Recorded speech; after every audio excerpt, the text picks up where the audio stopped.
आइए बढ़ते आगे। 31 मई यानी कि परसों बाजार बंद होने के बाद MSCI इंडेक्स में होने जा रहे हैं ढेर सारे बदलाव। कौन कौन से बदलाव हैं, किन शेयरों को होगा फायदा, कहाँ होगा नुकसान, कहाँ होगी खरीदारी, कहाँ होगी बिकवाली, डिटेल सारी की सारी है वरुण के पास बताने के लिए तैयार हमारे स्टूडियो में। वरुण बताइए क्या बदलाव हो रहे हैं, किसको फायदा किसको नुकसान। तो अनिल जी बदलाव तो ढेर सारे हैं और ओके। लिस्ट काफ़ी लंबी है, तो मैंने कुछ इंपॉर्टेंट लेके आया जहाँ पे आपको कम से कम थोड़ा सब्सटैंशियल अमाउंट या तो इनफ्लोज हो सकते हैं या आउटफ्लोज हो सकते हैं। कुल मिला के अगर नेट देखेंगे तो भारतीय बाजारों में करीब $500 मिलियन के आसपास के इनफ्लोज है, वो आने का अनुमान है और ये नुवामा की रिपोर्ट में दिया हुआ है, तो उनको ही मैं कोट कर रहा हूँ। आप देखेंगे तो MSCI ग्लोबल इंडेक्स में जो शामिल होने वाले हैं उसमें मैक्स हेल्थ, HAL और सोना BLW है और इसमें सबसे ज़्यादा इन्फ्लोज जो है मैक्स हेल्थ में करीब 2580 करोड़ के आसपास निकल के आ सकते हैं। HAL और सोना BLW में 1400 से 1600 करोड़ के आसपास के इन्फ्लोज आ सकते हैं। जो स्टॉक्स बाहर जा रहे हैं उसमें Adani transmission, Adani total gas और इंडस टावर है। इसमें सबसे ज़्यादा आउटफ्लोज जो है अडानी टोटल गैस और ट्रांसमिशन में करीब 1400 से 1550 करोड़ के आसपास के आउटफ्लोज और इंडस टावर में करीब 690 करोड़ के आसपास के आउटफ्लोज जो है इसमें हो सकते हैं इन बदलाव के चलते।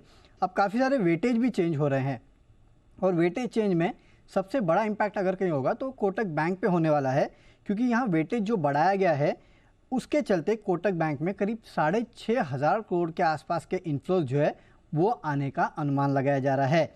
दूसरे नंबर पे मारुति है 720 करोड़, फिर ONGC, अल्ट्राटेक, इंटरग्लोब, जोमेटो इस काउंटर पे नज़र रखेगा। हाल फिलहाल में काफ़ी चर्चा में भी रहा है, लेकिन MSCI में वेटेज बदलने के चलते इस स्टॉक में करीब 550 सवा 500 करोड़ के आसपास के इन्फ्लोज जो है वो आ सकते हैं और जोमेटो के लिए बड़ी बात है।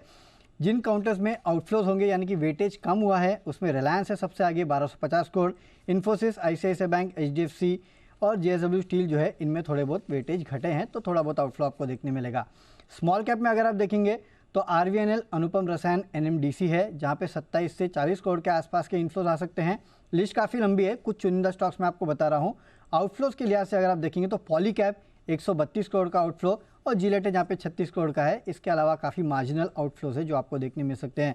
तो जो इनफ्लोज आउटफ्लोज की लिस्ट है उसमें खासकर अगर आप देखेंगे तो निफ्टी की कंपनीज जहाँ पे वेटेज चेंज हुआ है उसके चलते आपको बदलाव देखने मिलेगा और मिड कैप्स में खासकर MSCI ग्लोबल इंडेक्स में जो बदलाव हो रहा है उसके चलते मैक्स हेल्थ, HAL, सोना BLW पे नजर रखेगा। बड़े इन्फ्लोज होने वाले हैं। Adani transmission, total gas, Indus tower में आउटफ्लोज हो सकते हैं।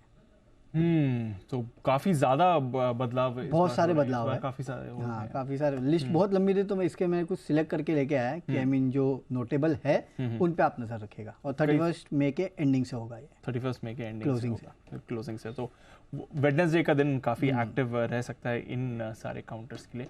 चलिए इस पर रहेगी नजर। ये है आपके MSCI के बदलाव। अदानी ग्रुप शेयर्स पर भी ऑफ कोर्स इसका इम्पैक्ट आपको आते हुए दिखेगा।